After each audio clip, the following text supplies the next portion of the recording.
जय माता दी मित्रों, 12 साल बाद बृहस्पति का राशि परिवर्तन होने जा रहा है। यानी बृहस्पति मेष राशि से निकलकर और कहीं ना कहीं वृषभ राशि में जा रहे हैं और 1 मई 2024 को ये ट्रांजिट होगा और 12 साल बाद वृषभ राशि में बृहस्पति दोबारा पधार रहे हैं। और इसका इफेक्ट कन्या राशि पे कैसा रहेगा, कन्या राशि को अच्छा मिलेगा, बुरा मिलेगा, इस कार्यक्रम में डिटेल में मित्रों हम चर्चा करने वाले हैं।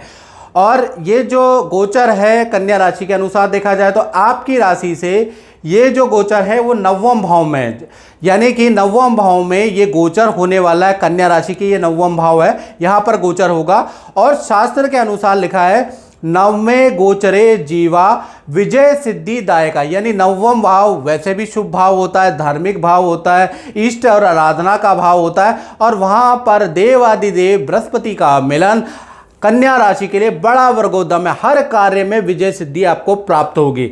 चलिए 9वें भाव में क्या क्या रिजल्ट 29 मार्च 2025 तक कन्या राशि को मिलने वाले हैं, इसके बारे में चर्चा कर लेते हैं। तो 9वें भाव में बृहस्पति का गोचर एक तो आपको धार्मिक बनाएगा, किसी धार्मिक संस्था से आप जुड़ेंगे, मंत्र का उच्चारण करेंगे, कुछ धार्मिक किताबें आप पढ़ेंगे, किसी पंथ को आप फॉलो करेंगे। ऑटोमेटिकली अगर आप नास्तिक भी हुए ना मित्रों, तो ये जो बृहस्पति है आपको आस्तिक बनाएगा, आपका दान धर्म किसी संस्था से जुड़ने का मन करेगा। साथ ही साथ आपके अंदर जो 9वें में बृहस्पति बैठा है वो कन्या राशि के अंदर इंट्यूशन पावर अब बढ़ जाएगी आपकी, यानी दूसरों को पहचानने की, आगे का देखने की, आगे का अनुमान लगाने की जो इंट्यूटिव पावर है वो आपको बृहस्पति प्रदान करेगा, जो आपके लिए बड़ा लाभकारी होगी। बहुत सारे निर्णय इस इंट्यूशन पावर की वजह से आपके सही होने वाले हैं, तो इससे आपको बहुत फायदा मिलेगा।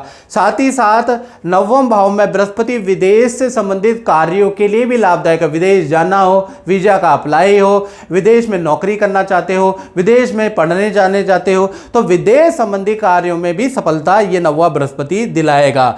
साथ ही साथ 9वां बृहस्पति आपको गुड एडवाइजर भी बनाएगा, यानी अब आप लोगों को निस्वार्थ एडवाइस देते हुए नजर आएंगे, यानी आपकी एडवाइस लोगों को सूट भी करती हुई नजर आएगी। तो यहाँ पर आप अच्छे सलाहकार भी बनेंगे। साथ ही साथ 9वें में बृहस्पति करियर में सबसे ज़्यादा यात्राएं कराने वाला है, यानी कभी एक पाँव आपका दिल्ली, एक पाँव आपका मुंबई, एक पाँव बेंगलोर, ऐसे आपके कई यात्राएं बृहस्पति 29 मार्च 2025 तक आपकी करवाने वाला है।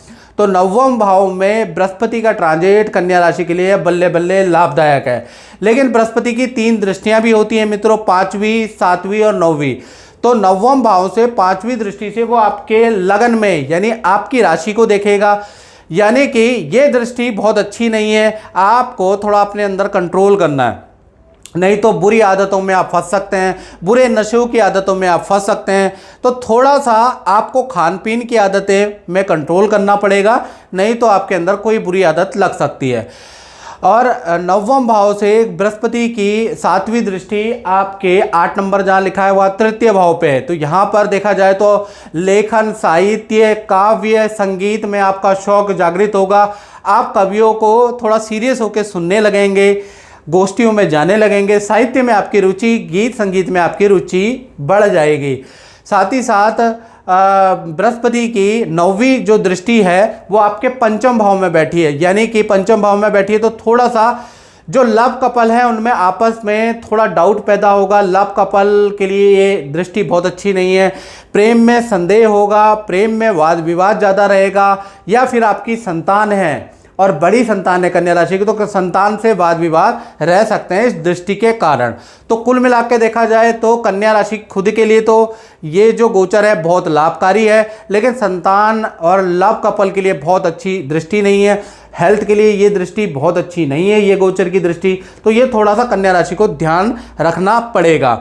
और मित्रों ये तो जनरल प्रिडिक्शन है, और कहा जाता है जन्म पत्रिका हर कोई बाँचे, कर्म ना बाचे कोई। क्योंकि कुछ लोग कहते हैं कि भैया आप गुरुजी बहुत कुछ बताते हैं, हम पे तो कुछ सूट नहीं करता। वहीं कुछ कन्या राशि वाले कमेंट में ये भी लिखते हैं कि जो आप बताते हो 100% सही होता है। तो दोनों ही कन्या राशि वाले हैं। राम और रावण की भी एक ही राशि थी, तो कहीं ना कहीं देखा जाए तो कहा जाता है जन्म पत्रिका हर कोई बाचे, कर्म ना बाचे कोई, सिर्फ कर्मों का फेर है। ये कर्म कैसे किए हैं उस हिसाब से ग्रहों का फल आपको प्राप्त होगा। यदि आपने अच्छे कर्म किए हैं, अच्छा कर्म है, तो आपको ग्रहों के शुभ फल प्राप्त होंगे। और कर्मों में कुछ कमी रह गई है, ये पिछले जन्मों के कर्मों में कुछ कमी पेशी रह गई है, तो आपको अच्छा रिजल्ट प्राप्त नहीं होगा। और आपको ज़्यादा डिटेल में अगर आपको अपने बारे में जानना है, किसी गंभीर समस्या से कन्या राशि वाले ग्रसित हैं, तो मेरा व्हाट्सएप नंबर आ रहा है। देश में रह रहे हैं, विदेश में रह रहे हैं, जंगल में रह रहे हैं, कोनों में रह रहे हैं, रेत में रह रहे हैं, बिल्डिंग में रह रहे हैं, ये जो मेरा व्हाट्सएप नंबर आ रहा है 7210124289, इसको स्क्रीनशॉट लेके सेव रखें, काम आएगा। आप अपनी कुंडली का एनालिसिस करा सकते हैं, टेलीफोनिक अपॉइंटमेंट ले सकते हैं, उसका छोटा सा शुल्क भी रखा गया है, तो वो शुल्क पे करके आप टेलीफोनिक अपॉइंटमेंट मित्रों ले सकते हैं। मित्रों, इस कार्यक्रम में बस इतना ही, मुझे दीजिए इजाजत। जय माता दी।